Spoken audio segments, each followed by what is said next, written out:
ஆதிபராசக்தி தாயை போற்றி.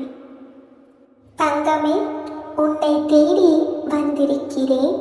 இந்த பதிவை முழுமையாக கேள்.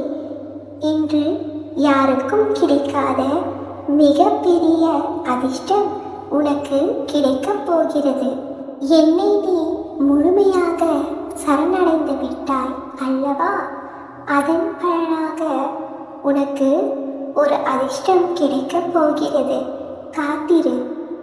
என்னை சரணடைந்த ஒருவர் எதிர்காலத்தை பற்றி கவலை கொள்ளக்கூடாது. அதில் எந்த பலனும் இல்லை. நடப்பது அனைத்தும் எனது விருப்பத்துடன் தான் நடந்து கொண்டிருக்கிறது. நீ வேண்டியது எல்லாம் நான் உனக்கு அளித்து விடுவேன் என நினைப்பது முற்றிலும் தவறான கருத்து. உன்னுடைய கடந்த காலத்தையும் உன்னுடைய எதிர்காலத்தையும் நான் நன்கு அறிவேன்.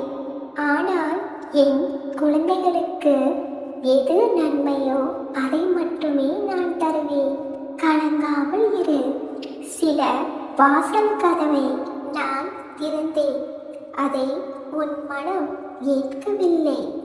என்னை நோக்கி நீ வேண்டுதல் செய்யும் முன்பே நான் உனக்கு பதில் தரும் வேலையை ஆரம்பித்து விட்டேன். அதனால்தான் நீ சென்ற காரியம் நீ நினைத்தபடியே வெற்றியை கண்டாய். கலங்காமல் இரு. உனக்கு வேண்டியது தாமதம் ஆனாலும் தவறாமல் கிடைக்கும். உன்னுடைய ஆபத்தான நொடிகளில் ஓடி வந்து உன்னை நான் காப்பேன். தைரியமாக இரு என் தங்கமே.